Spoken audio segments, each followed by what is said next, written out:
हाय प्यारे बच्चों, स्वागत है आपका हमारे यूट्यूब चैनल जीरो वर्ल्ड 124 में। और इसमें हम कर रहे हैं क्लास 9th के सर्कल चैप्टर के क्वेश्चन और एक्सरसाइज है 9.4 न्यू बुक से। और उसमें हम क्वेश्चन नंबर 7 इस वीडियो में करने वाले हैं। इससे पहले के सारे क्वेश्चन हम कर चुके हैं। तो क्वेश्चन 7 देखते हैं क्या है। ये एक इम्पोर्टेंट क्वेश्चन है। इधर ये क्वेश्चन नंबर 12 है। 7 है, इफ़ डायगोनल ऑफ अ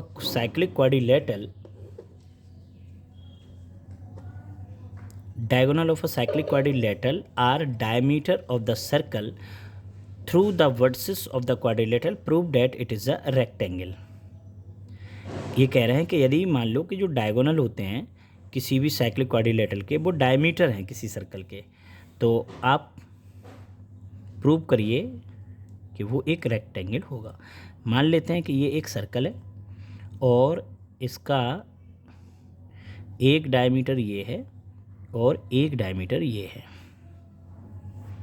अब हम इन सबको अगर ज्वाइन कर दें ऐसे और ऐसे, ऐसे और ऐसे, तो ये एक रेक्टेंगल है। हमें ये प्रूव करना है। मान लेते हैं ये साइड ए है, ये बी है, ये सी है और ये डी है।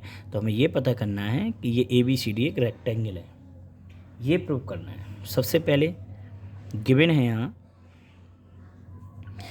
कि जो ए सी हैं एंड वी डी हैं वो are diameter of a circle.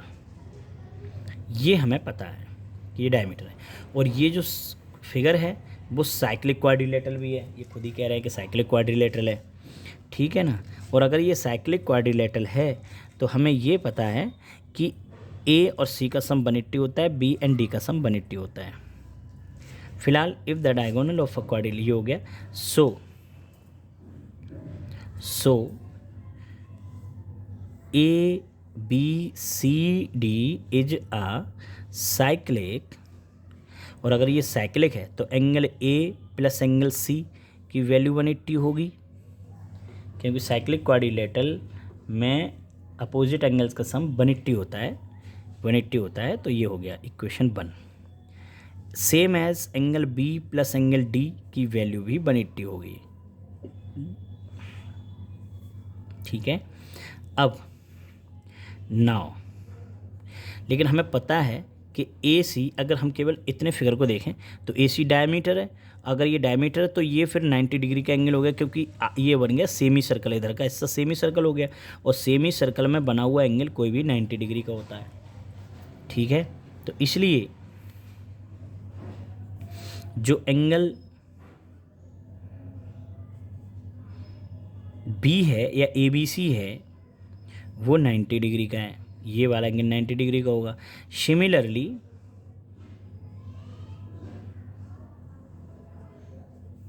क्योंकि ये इधर डी भी 90 डिग्री का होगा, यानी कि एंगल ए डी सी ये भी 90 डिग्री का होगा, क्योंकि अगर ये डायमीटर है तो ये सेमी सर्कल में बना हुआ एंगल है। ये वाला ये भी 90 डिग्री का है, ठीक है। अब ये दोनों 90 डिग्री के आ गए और ये साइक्लिक है, ठीक है। अब आगे बढ़ते हैं। ये 90 डिग्री है, ये 90 डिग्री है। अब हमें ये प्रूव करना है कि ये जो फिगर है वो रेक्टेंगल है। और ये प्रूव करने के लिए कि ये रेक्टेंगल है, to prove A B C D is a rectangle, हमें दो चीज़ें प्रूव करनी है कि एक तो ये अपोजिट जो साइड हैं वो इक्वल हैं, ये और ये इक्वल है, ये और ये इक्वल है। और अगर हम कोई एक एंगल 90 डिग्री का प्रूव कर देते हैं तो ये रेक्टेंगल हो जाता है। तो एंगल तो हम एक की जगह दो प्रूव कर चुके हैं इसमें, ठीक है ना। लेकिन हमें ये प्रूव करना है कि ये आमने सामने की साइडें इक्वल हैं, ठीक है ना। तो इसके लिए अब हम क्या करते हैं, अच्छा ये साइक्लिक में अगर ये 90 है तो ये सभी 90 डिग्री के हो गए हैं, ठीक है। ये सब 90 के होंगे, क्योंकि अगर ये पैरेलल लाइनें हैं और साइक्लिक है क्वाड्रिलेटरल तो ये। अब हम बात कर लेते हैं, दो ट्रायंगल ले लेते हैं, ए बी डी और A B C. Now in triangle A B C and triangle A D C, इसमें हमें पता है ए सी इक्वल है बी डी के, क्यों? क्योंकि ये डायमीटर हैं और डायमीटर इक्वल होते हैं। दूसरी चीज़ हमें जो पता है वो है ए बी इक्वल है ए बी के, क्यों? क्योंकि कॉमन है और दो कॉमन है, ठीक है।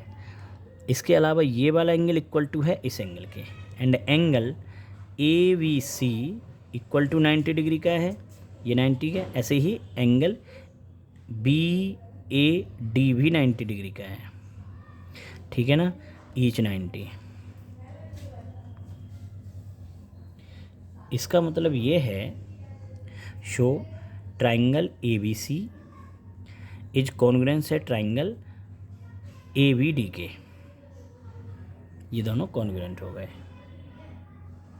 अब अगर ये कॉन्ग्रुएंट हैं तो इसका मतलब है कि ए डी इक्वल हो गई बी सी के, ए डी इक्वल हो गई बी सी के by C P C T C, ये दोनों इक्वल हो गए, ठीक है ना। ऐसे ही यहाँ कर लेते हैं। सिमिलरली हमारा जो ए डी है, ए डी वो इक्वल आ जाएगा डी सी के, सी डी के। अगर हम इस तरीके से दो ट्रायंगल ले लेंगे, ये बेस मान लेंगे, ये अलग ट्रायंगल ले लेंगे, ये अलग ले लेंगे। अब हमने देखा कि ए डी जो है, ए डी वो बी सी के इक्वल आ गया और ए डी बी सी के आ गया, और एंगल तो हम एक 90 डिग्री का प्रूव कर ही चुके हैं। So A B C D is a rectangle, ऐसे हमें ये प्रूव करना होता है। तो ये भी ख़त्म हो गया है। तो ये एक्सरसाइज हम लोग ख़त्म कर चुके हैं। बने रहने के लिए धन्यवाद। अपने दोस्तों को भी इनवाइट कीजिए, चैनल को सब्सक्राइब कीजिए, लाइक कीजिए। धन्यवाद। और अपने कमेंट दे करके भी बताइए। सॉरी।